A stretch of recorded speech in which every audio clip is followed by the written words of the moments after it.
En el amor, el tiempo no importa. Se detiene cuando los amantes se encuentran.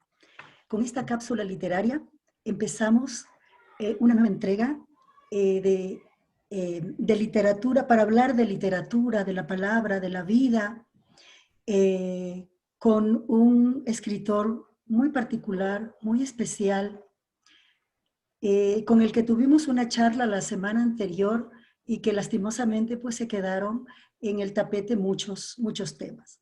Agradecemos su presencia, por dejarnos ingresar a sus hogares, y vamos a hablar con el escritor mexicano Dimitri Dimier, con su obra, su poemario Alondra versus Plenitud.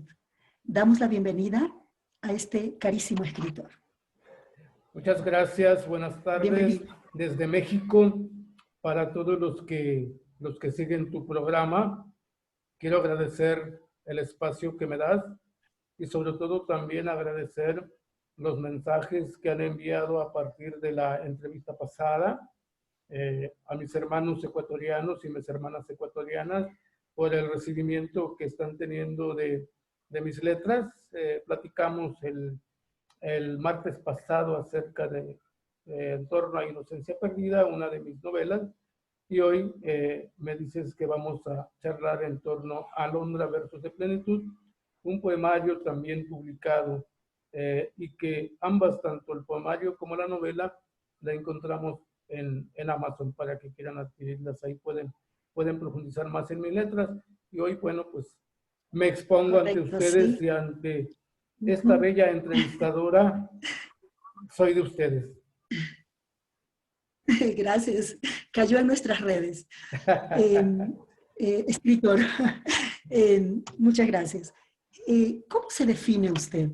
¿Como un académico, un filósofo, un pedagogo, un poeta, un editor? Yo me defino más como un filósofo, pero no como un filósofo académico, no, porque a veces los filósofos académicos complican las cosas. Yo me considero como un filósofo de la vida, sin ser vitalista. Me considero un filósofo de la vida cotidiana que conversa en el sentido socrático, porque ustedes sabrán, por ejemplo, que Sócrates no tuvo una institución educativa como lo tuvo Platón y Aristóteles, o como lo tuvieron Platón y Aristóteles. No, más bien era él un filósofo de la vida cotidiana, y en ese sentido soy socrático, soy filósofo de la vida cotidiana, que me valgo de varios géneros literarios para dar a conocer mi filosofía, ¿no? En este caso, sí tengo ensayos publicados, el género de ensayos académicos, sí los tengo. Tengo también algunas obras didácticas, la prosa didáctica en el campo de la filosofía, la sociología, la pedagogía, pero más bien me considero como en el campo de la pedagogía, no como un pedagogo, sino más bien como un filósofo de la educación, aunque sí tengo algún trabajo sobre pedagogía, ¿no? Pero me gusta más la filosofía de la educación. Y bueno, también incursiono en la literatura, porque también a través de la literatura, la novela, la poesía, también ahí dejamos impregnada la filosofía que me rige, ¿no? La filosofía de vida que hasta ahora llevo. Así es. Filosofía también es poesía. Filosofía también es poesía. Y poesía también es filosofía. Oh, ya. Sí. Se aman las dos. Sí. Escritor. La mayoría de los genios del arte son reconocidos tardíamente. ¿Será porque en su momento histórico no estuvieron con la moda de ese tiempo? Y me hago esta reflexión porque espero equivocarme, pero tengo mucho temor que ustedes, los escritores vivos, no se los reconozca en su justa medida en este momento presente, en este momento en el que ustedes están creando, y eso realmente es doloroso. ¿Qué puede decir usted al respecto? Yo hago aquí alguna distinción, ¿no? Una distinción, vamos, muy elemental, básica, por ejemplo. Habemos escritores que somos independientes, de una cultura independiente, ¿no? En mi caso, por ejemplo, soy un escritor independiente. Es decir, yo no tengo ninguna editorial, bueno, ahorita me respalda la editorial Letras Huastecas, ¿no? Pero no me respalda, por ejemplo, alguna editorial externa, ¿no? Como decir, no sé, Alfaguara o algunos otros, ¿no? Para no hacerles promoción. Editoriales rimbombantes. Editoriales rimbombantes, ¿no? Ajá. No, ajá. Hay autores que somos independientes, ¿no? Hay muchos en el campo del autor independiente y que nos damos a conocer o nos conocen a través de las redes sociales y a través de personas que se interesan en nuestra obra, como en el caso tuyo, Angelita, por ejemplo, que te interesa de la obra que yo voy escribiendo, que yo voy Así es, publicando. así es.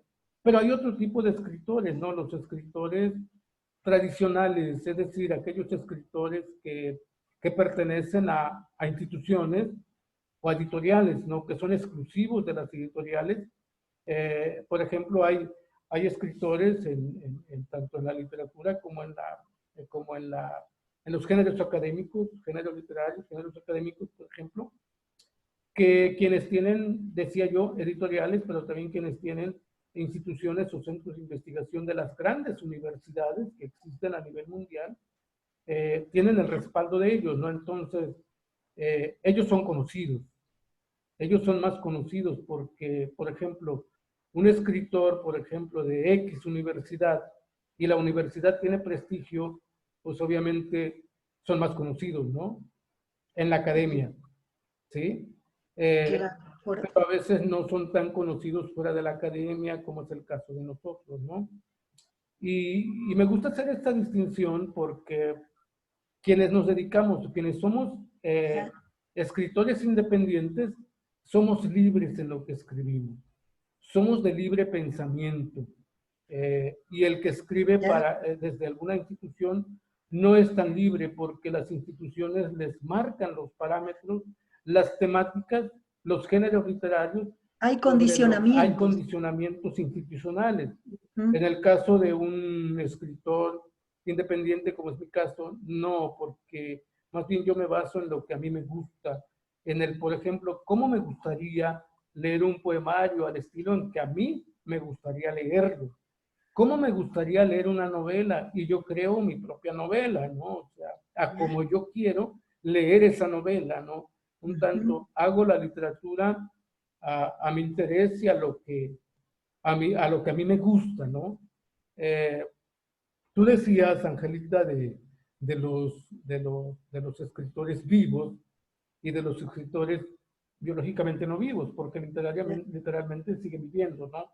Por ejemplo, para nosotros en México, un Juan Rulfo, un Juan José Arriola, por ejemplo, por mencionar algunos, Mariano Azuela, por mencionar algunos clásicos de la literatura mexicana, sobre eso, en esa particular de la novela de la Revolución Mexicana, que precisamente estamos nosotros esta semana celebrando nuestras fiestas patrias. Hoy celebramos el Así es, sí, 15, sí. que es el grito de Felicidades, independencia. pueblo mexicano. Mañana estaremos nosotros conmemorando el inicio del movimiento de la Revolución Mexicana, ¿no? Entonces hay autores y hay escritores literatos que han tratado esos temas a través de sus novelas, ¿no? Que siguen vivos, ¿no? Pero hay algo que nos distingue, Angelita, o sea, nosotros no le pedimos nada y vaya, no quiero pecar de vanagloria, o qué otra palabra se puede utilizar, no quiero pecar de vanidad, ¿verdad? Pero sí, por ejemplo, los escritores independientes, porque conozco a varios, no le pedimos nada a los literatos que mencioné hace un momento, ¿no? Porque, por ejemplo, el estilo rulfiano que decimos nosotros, yo le llamo así el estilo rulfiano, pues es el estilo de él, ¿no? Y mi estilo es mi estilo, ¿no? Eh, y yo no tiendo, no me gusta compararme con algunos otros poetas o algunos otros escritores de renombre, vamos, de ya lo que llamamos nosotros, ¿no? El capital cultural en México, el capital literario de México, ¿no? Porque yo tengo mi propio estilo, tengo mis propias temáticas Así y es. estoy viviendo tiempos distintos a los que ellos vivieron, ¿no? Entonces, Muy bien. esa es la respuesta que Ya. yo doy a la pregunta que me haces, Ángel. Muchas gracias. Espíritus libres. Espíritu libre. Bueno, estoy sintiendo el corazón abierto. Me invade una suave sensación, un profundo vacío en mis entrañas. Veo el reloj. A punto estoy de escuchar tu voz. Dimitri Dimier. Dimitri, hay una suerte de maridaje, de triángulo amoroso entre creador, la tinta y el papel. En algún momento escuchaba a un poeta que decía que él escribía su poema con la tinta de su sangre. Y yo le quiero hacer una pregunta. ¿Usted aún escribe en el papel con tinta o lo hace directamente en el ordenador? Aquí depende mucho del origen del poema, ¿sí? Es decir, en algunas ocasiones, por ejemplo, uno se propone escribir poemas, como que te llega la corazonada, te llega como, hoy quiero escribir un poema, hoy La quiero escribir dos inspiración. poemas, pero a veces como que te predispones, ¿no? Ya, Pero hay momentos, estimados lectores y conversadores también, hay momentos en el que uno no planea, surgen en el momento de manera espontánea, al observar algo, por ejemplo, al sentir el tiempo, al sentir el viento, al sentir el silencio. Y muchos de esos poemas, los micropoemas de Alondra, Verso de Plenitud, han surgido o surgieron en el silencio, en donde tuve que escribirlos en un papel, ay, ya, qué en maravilla. donde llegaba como vamos, como una chispa, como que la musa en ese momento llegaba, te captaba, la musa te raptaba en ese momento, y son como momentos de lucidez que te quedas absorto y dices, algo va a pasar, Ya, ¿sí? Y entonces vas, yo me acuerdo que en esos micropoemas que ahora has leído, iba por un papel, aunque sea un papel higiénico, pero desde ahí ya, escribía. todo vale, Sí, todo todo vale. vale, un papel higiénico o un Una papel, servilleta, ajá, una servilleta o algo para envolver algo, ¿no? Algo que está ahí y dices, bueno, le corto un pedacito y aquí escribo mi poema, ¿no? que sea útil el papel. Sí, y ahí lo escribes y luego ya, cuando ya tengo la oportunidad de estar en mi ordenador, ya lo paso a mis archivos, ¿no? Ya Claro, lo escribo, ya lo claro. transcribo y todavía en esa transcripción que hago digo, a ver, ¿qué quiero decir con este poema? Porque yo no escribo mis poemas con sangre, no, Bueno, yo escribo eso mis es poemas, hiperbólico, eso yo sí, estaba exagerando, sí, nada no, más. y yo escribo mis poemas con el corazón, yo escribo mis poemas desde el alma, Bueno, en el corazón del hay sangre, corazón. bombea sangre. Pero yo tomo más bien el asunto de que el corazón hay emociones, hay sentimientos, hay vida. Entonces yo escribo desde el corazón, desde la vida, desde la emoción. Pero también, ¿sí? Escribo desde el alma. El alma es todavía algo mucho más profundo, ¿no? Porque el alma es lo que a mí me da vida, pero también es lo que permite que yo perciba, viva, palpe en el sentido de Ya, tocar el ser para poder elaborar o plasmar un poema. Y, y créeme que cuando yo ya leo el poema como lector, me sorprendo del mensaje que hay en cada poema que yo he escrito, ¿no? Mis poemas no son muy largos, o no son largos, cápsulas, micropoemas, son micropoemas micropoemas. para un tanto inspirado en lo que llamo yo la economía del lenguaje, ¿no? Puedes decir mucho con pocas palabras, por la Así es. profundidad de ello. Qué maravilloso. Sí, sí. Eso a los lectores nos gusta, nos apasiona. A algunos Y les gusta, a algunos no tanto, pero ¿por qué? Vamos, es otro tipo de lectores. El lector del micropoema es un más lector selecto, más selecto, reflexivo, analítico, que le analítico. encanta la filosofía, que toma contacto con su ser, y esto es maravilloso, ¿no? Muy bien. Dimitri, ¿qué temas le preocupan a usted? ¿Qué, esos temas que le preocupan los lleva y los recrea en su obra literaria? Sí, mira, a mí los temas que más me apasionan y más me preocupan es el humanismo. Siento que el sistema en el que vivimos, el sistema político, el sistema económico, el sistema educativo, siento que nos está o nos ha deshumanizado. Y con estos poemas y con las novelas, la literatura, busco sensibilizar, humanizar al ser humano, ¿sí? Y no es un pleonasmo, porque no todo ser humano Se humaniza, se humaniza. así Hay una es. gradualidad del ser humano, ¿no? Hay quienes Ujú, son más o menos humanos. Y eso sí, tiene que ver con qué, con la civilización. Y la civilización con qué tiene que ver con el manejo de la lengua, con el manejo del lenguaje. Cuando así. surge la lengua, cuando surge el lenguaje, es entonces cuando surge la cultura. Y cuando surge la cultura es cuando iniciamos la humanización del Y, hombre, la y mujer, surge, hombre-mujer, la humanización y del surge la ser, razón y el la sentimiento. razón, el sentimiento, las Así emociones es. y muchas Y cosas, ¿no? Eso me preocupa a mí. Por eso, a través de mi literatura, a través de mis letras, busco un tanto que mis lectores tomen contacto con la parte, con la parte emocional de ellos. Y aquí retomo a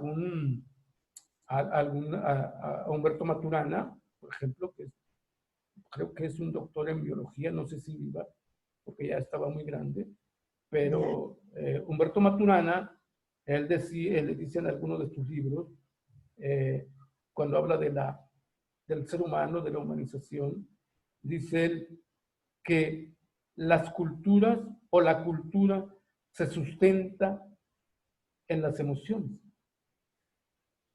Que si la cultura de hoy en día, nuestra cultura, se sustentara en el amor como emoción, tuviéramos otra o humanidad, otra sociedad, otra educación, fuéramos diferentes, fuéramos diferentes. más Por eso, humanos, más más sensibles, humanos, más sensibles, sin caer más, en más sin caer en la sensibilidad, ¿no? De seríamos más ser, comprometidos con la vida.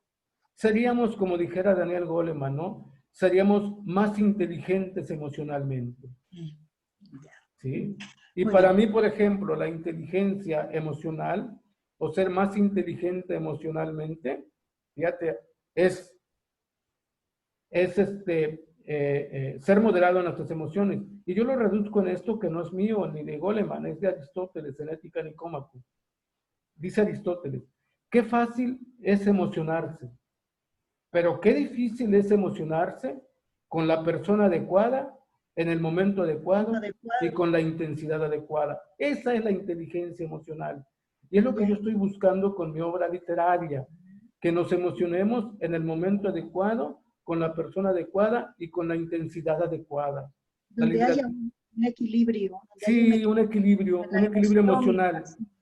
Un Ujú, equilibrio emocional para que seamos personas más sanas, porque ya. podemos sanar a través de la literatura. Oh, sí, claro que sí. Y entonces ahí es donde yo hago una reflexión y tengo por ahí una obra educativa que le llamé yo precisamente literatura y pedagogía, en donde yo defiendo que a través de la literatura podemos educar, pero educar no en el sentido en que lo toman los sistemas educativos hoy, ¿no? Porque para ellos educarlos es como adiestrarlos, es como desarrollar competencias para los mercados laborales.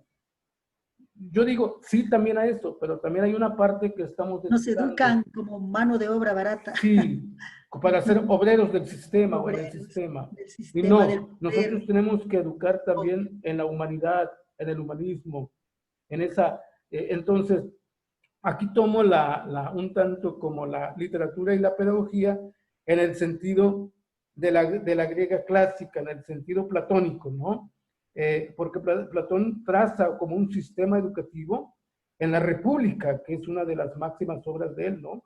En donde él dice que hay que cuidar la educación, hay que educar el cuerpo a través de la gimnasia, hay que educar el espíritu, el alma a través de la música, pero hay que educar, ¿sí? Hay que educar las emociones, la sensibilidad a través de la literatura, con las fábulas de los clásicos.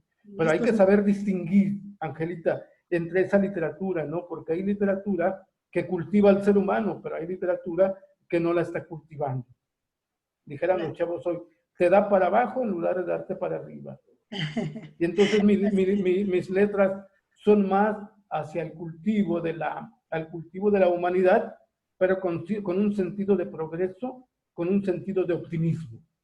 ¿Sí? Pero no un optimismo sin fundamento, sin sustento. Un optimismo que se sustenta en las realidades, en las circunstancias que vivimos los pueblos latinoamericanos, el pueblo mexicano y el pueblo latinoamericano. Bien. A propósito de esto, para complementar un poquito, que es tan interesante este tema, me viene a la mente un pensador de origen judío, sí, creo que es, Zygmunt Bauman. Este pensador habla del concepto de la modernidad líquida, que entre otras cosas hace hincapié o se refiere a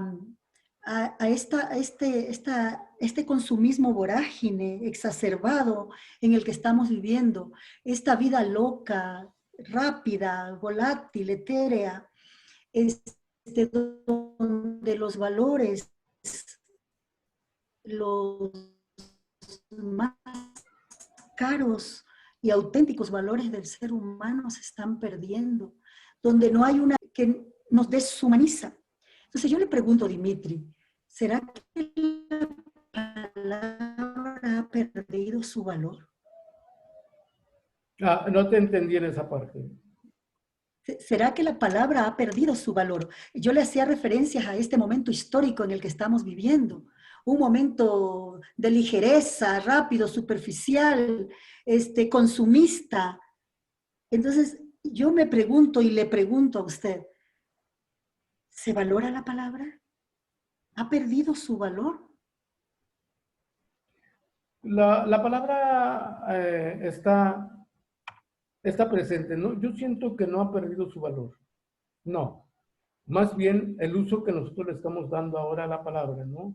No le estamos dando nosotros a la palabra el sentido original del término. ¿Sí? Y para nosotros que somos del mundo occidental y somos latinos, los franceses, los portugueses, los que hablamos el castellano, por ejemplo, toda la cultura hispanoamericana, lo que llamamos las lenguas romances, ¿no? De Roma, provienen del latín, y nosotros tenemos bases sigo hablando de la palabra, sí, nosotros debemos de tener una formación humanista que nos lleve a las raíces lingüísticas de la lengua que hoy hablamos, ¿no? Por ejemplo, tenemos que aprender el latín y el griego, que son las lenguas básicas, las lenguas sobre las que se basa nuestro actual castellano, ¿no? ¿Sí? Nuestras raíces, claro. Nuestras raíces, para poder entender el sentido original de lo que estamos hablando y sobre la connotación y el significado de la palabra, ¿no? Por ejemplo, para nosotros el sentido original, la palabra significa creación, la palabra significa sentido, la palabra significa el darle significado a algo, significado. Pero voy a lo siguiente, Angelita. Y la palabra se hizo verbo, y la palabra se hizo carne. y habitó entre nosotros, dice Y San habitó Juan. entre nosotros. Entonces tiene una profundidad teológica y filosófica, pero si nos vamos al aspecto filológico, el tratado de la palabra, el conocimiento de la palabra en sí, la palabra viene de logos, y logos significa sentido. Entonces, como que nosotros hemos ido perdiéndose de la palabra, el valor de la palabra no se ha perdido. Se Porque ha se han perdido, superpuesto otros ajá, intereses. se ha perdido el sentido de la palabra. Y a Así es. través de la literatura, a través de los que escribimos y los que leen, y los que escribimos y leemos, a través de ellos nosotros estamos encontrado el significado, el sentido original de la palabra. Y yo creo que hacia eso tenemos que ir. La Ahora palabra el da, otro, ¿la palabra qué? da vida. La palabra da vida, la palabra crea, pero también la palabra destruye. Y parece Destruye. ser que ahora estamos utilizando la palabra con un sentido más destructivo. Sí. Y permíteme hacer referencia a esto porque lo estamos viviendo. El discurso de Trump, por ejemplo, presidente de los Estados Unidos de Norteamérica, que dicho sea de paso, ¿sí? Es un discurso en donde la palabra la está utilizando para destruir, no para crear. Sin embargo, hay quienes estamos utilizando la palabra para construir. Para crear. Para crear. Ese es el sentido. Ahora, con el asunto de Sigmund Bauman. Sigmund Bauman, por ejemplo, él tiene un libro que se llama, bueno, varios. El amor líquido, la modernidad líquida. Modernidad Ajá. líquida. Ajá. Entonces, él hace como una crítica a la sociedad, sobre todo a la cultura que estamos viviendo, ¿no? Y algo bien sencillo, como yo lo entiendo, una vez leída la obra de Sigmund Bauman, ¿no? La modernidad, Angelita, la modernidad nos dio seguridad, nos dio certezas, nos dio solidez. Comodidad. Nos dio comodidad. Comodidad, sí, porque el tercer es comodidad. Vamos, es un ejemplo bien sencillo. Por ejemplo, la ciencia, la misma filosofía. Se crearon los grandes sistemas filosóficos, los grandes paradigmas en la ciencia, ¿no? Y la ciencia, esos paradigmas de la ciencia nos dieron certidumbre, nos dieron seguridad en el conocimiento. Nos guiaron, Los nos entendidos trazaron el serían camino. así, los entendidos en esto dirían, nos dieron seguridad epistémica o de conocimiento. Ya, ¿Sí? La filosofía nos dio sistemas. Y entonces, vamos, eso te da un pensamiento sólido, pensamiento que permanece, no cambia, tiene un sentido de permanecer. Entonces es un pensamiento de estar, es un pensamiento sólido, porque a la fecha, por ejemplo, sigamos citando a esos clásicos, ¿no? De la modernidad. Ahora, cuando él habla de la modernidad líquida, hace referencia a lo que hoy llamamos la posmodernidad, que la posmodernidad surge después de la muerte de Nietzsche, uno de mis autores favoritos. La modernidad, la posmodernidad, ¿en qué consiste? En lo contrario de la modernidad. La posmodernidad es incertidumbre. El conocimiento se esfuma muy rápido, se va. Por eso habla de un pensamiento líquido. Un vacío. Un vacío, pero más que un vacío, el pensamiento se va acomodando a las circunstancias. Y a los intereses. A los intereses. Toma la forma que tú quieras. El pensamiento toma la forma que tú quieras. Y el conocimiento es algo que se esfuma muy rápido. Por eso en el campo de la literatura, cuando uno escribe poesía o escribe novelas o cualquier género literario, o también cualquier género académico como el ensayo, la prosodidaria y todo eso, ¿sí? Si nosotros nos situamos en la posmodernidad, a como la entiende Sigmund Bauman, y algunos otros, ¿no? Que van a hacer la reflexión por ahí, Gino, por ejemplo, que es otro, un italiano, nos centramos ahí y decimos, lo único que estamos haciendo es registrar momentos, registrar el presente. Y ese presente nos sirve para para lanzarnos hacia el mañana, ¿sí? Entonces, nosotros estamos también en esa posmodernidad, podemos hablar de una literatura posmoderna, ¿sí? Pero donde se valore la palabra, donde se valore Donde, la... sí, Me pero voy a permitir leer otra cápsula. un tanto, mira, Angelita, Hay tanto de qué hablar. sí, esto está interesante, pero ahí te va. Tomar el sentido a la palabra, el sentido original de la palabra, pero en este sentido, Angelita, sin olvidar hacer como un, ¿cómo te diré? Hacer como una conciliación, una fusión, sabiendo que estamos haciendo la función entre la modernidad y la La posmodernidad, posmodernidad. entre lo clásico y lo no clásico. Para mí lo clásico es, por ejemplo, la filosofía griega.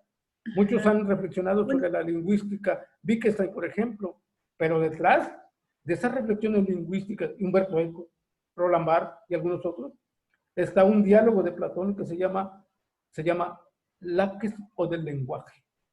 Es una reflexión lingüística que hace. Los dos momentos históricos tienen su encanto, ¿no?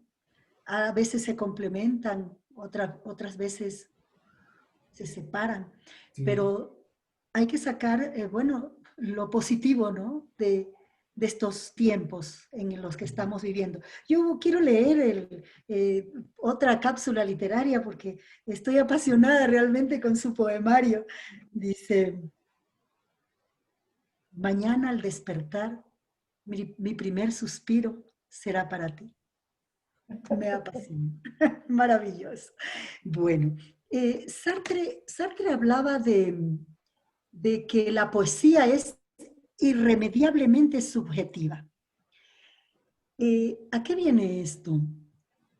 A que yo quisiera preguntarle, quisiera conocer su pensamiento sobre si la poesía es un producto de consumo, si la poesía es una mercancía que se compra, se vende, que se oferta en el mercado, tomando en cuenta la premisa de Sartre. La poesía es irremediablemente subjetiva. ¿Se compra y se vende? Bien, aquí la poesía, la literatura, aún los géneros académicos como el ensayo, por ejemplo,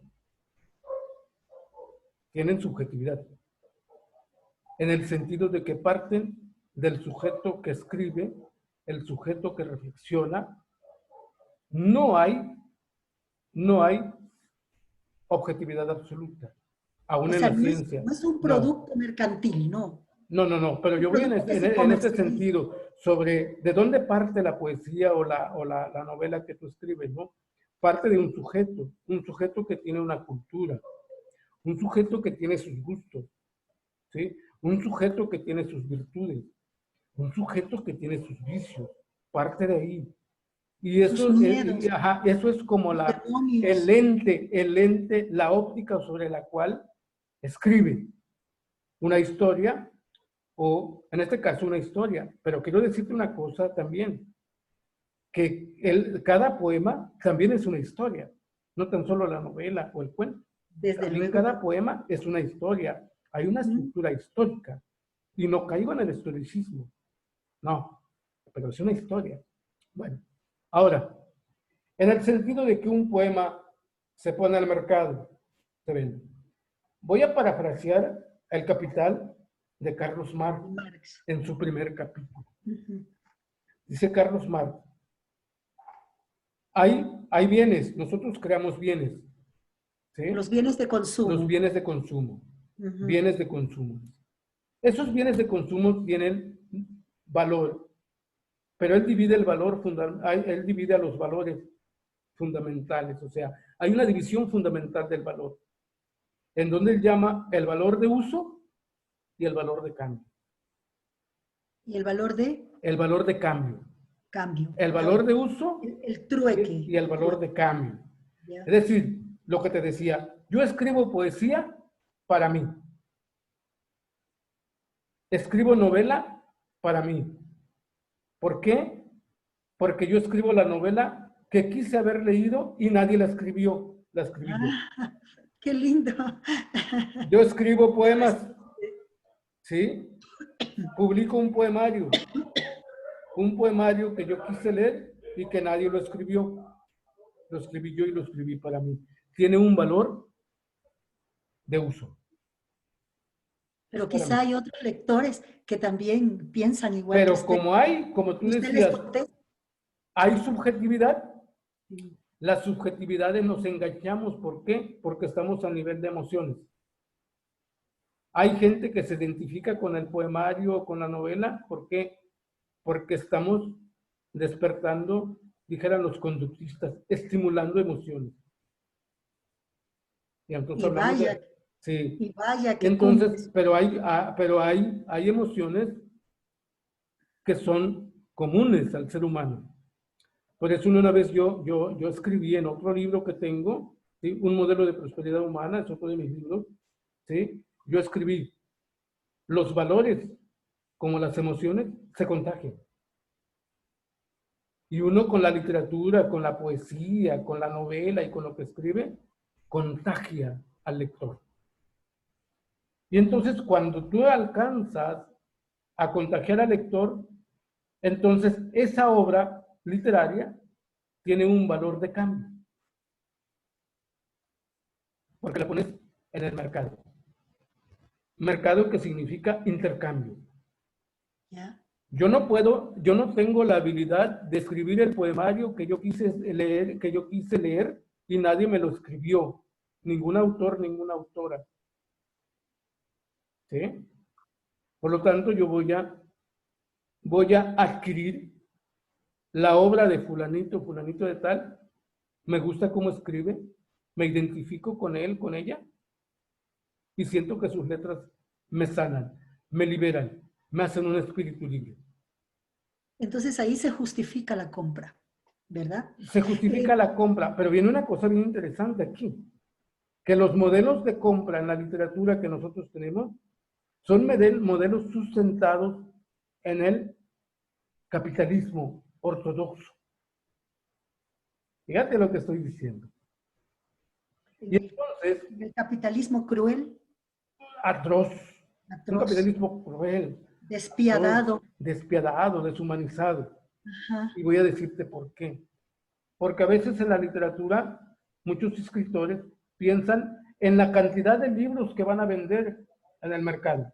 Oh, No les interesa una buena literatura. No les interesa una literatura que cultive la parte de la humanidad. Les interesan las ventas y por eso hay bestsellers, así es. ¿sí? Ujú. Pero es por la cantidad de libros que has Ustedes vendido tienen en un el escritor. mercado. Y En hay México, autores y autoras que no quiero mencionar, pero que mucha gente, muchos lectores los han identificado, que están más, no tanto, están en sus libros en el mercado, pero sustentados en un mercantilismo, así es, lastimosamente. en lo comercial. Es una literatura comercial. Esta literatura no es comercial. En hacer dinero. Sí, mi literatura no es comercial. Mi literatura es Es más para espíritus libres. para espíritus libres. Ya, bien. Eh, escritor, en el prólogo de su libro, de su poemario, Alondra versus Plenitud, hace mención a las divinidades, al mundo mitológico griego. Y usted habla de tres niveles del amor. Habla del amor vulgar, del amor celestial, que es con el que yo me quedo, y del amor platónico. En su obra, ¿están identificados estos tres niveles o no? Sí, bueno, para los que no han leído la obra, aparte de invitarlos a que lo lean, Sí, sí, hay que sí, leerla. está, Sí, porque ahí en la obra de Alondra, como en las otras, bueno, ahorita particularmente en Alondra, eh, no trato, uso la palabra en su sentido original. Es decir, trato de irme a las raíces de lo que es de eso que en castellano llamamos amor, que tiene muchas connotaciones, ¿sí? Yo voy a verlo desde el punto de vista, aquí en el poemario hablo más bien, bueno, lo veo desde el punto de vista de la filosofía del amor, o también algunos han llamado la filosofía del eros, pero yo me quedo más con la filosofía del amor y voy en el sentido. Yo puedo distinguir, y esto no es mío, es platónico, yo puedo distinguir 3 niveles en el amor, o 3 tipos de amor. Yo diría 3 niveles, porque se va como que el amor como que como que va desarrollando en el sentido de que se va como purificando, se va como, sí, se va como haciendo cada vez más fino, ¿no? La fineza del amor. Y voy a hablar de esto.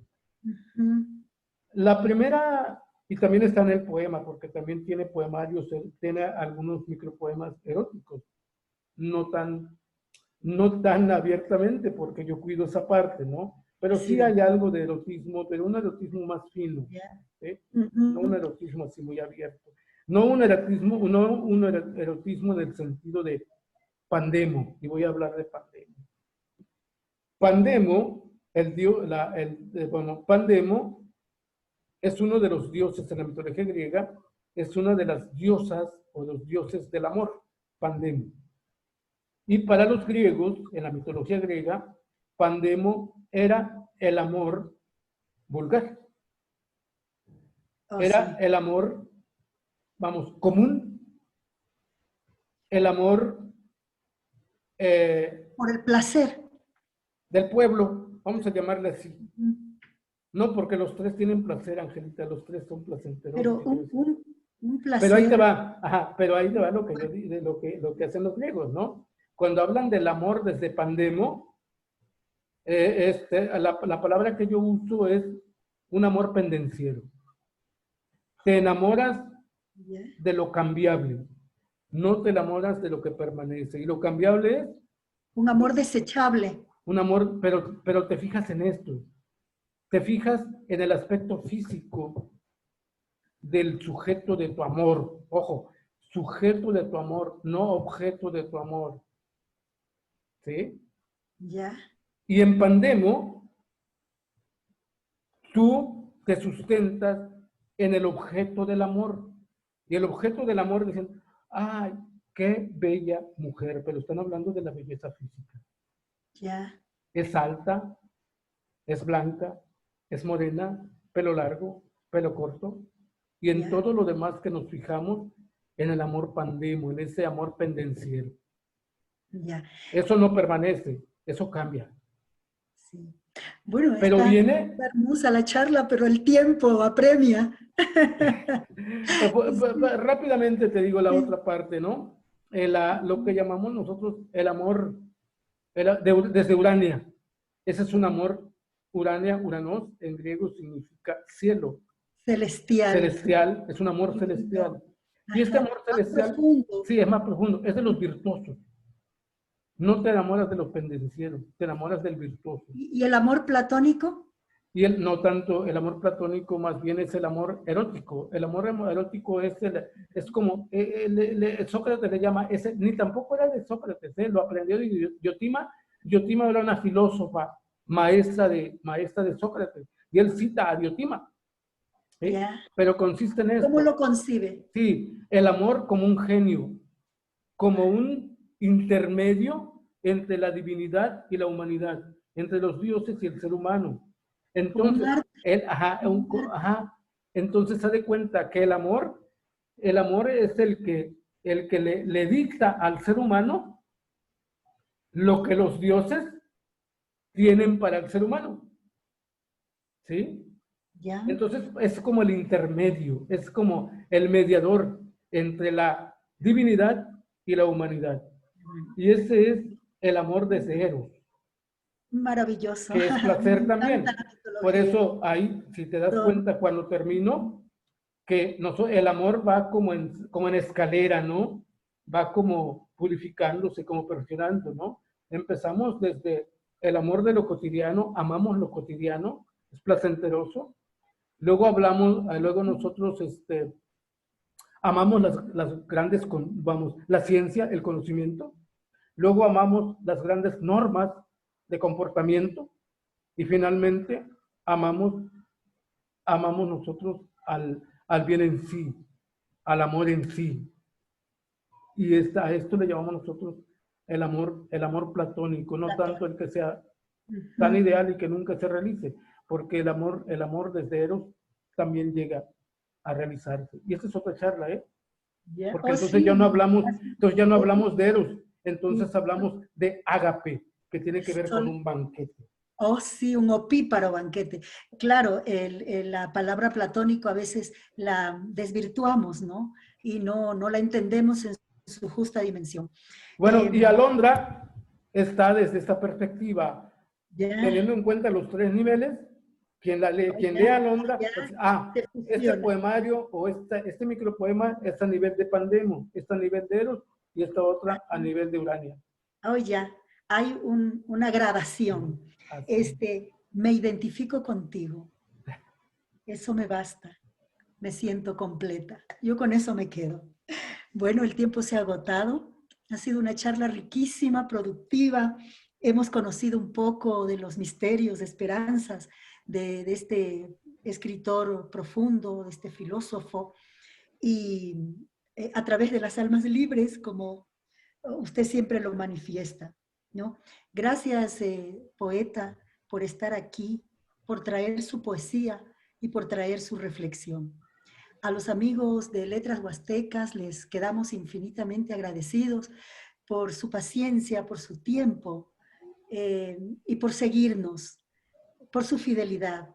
Y no me queda más que despedirme y agradecerle nuevamente a usted, escritor, con este aire, con esta salud, con esta libertad que nos brinda la poesía.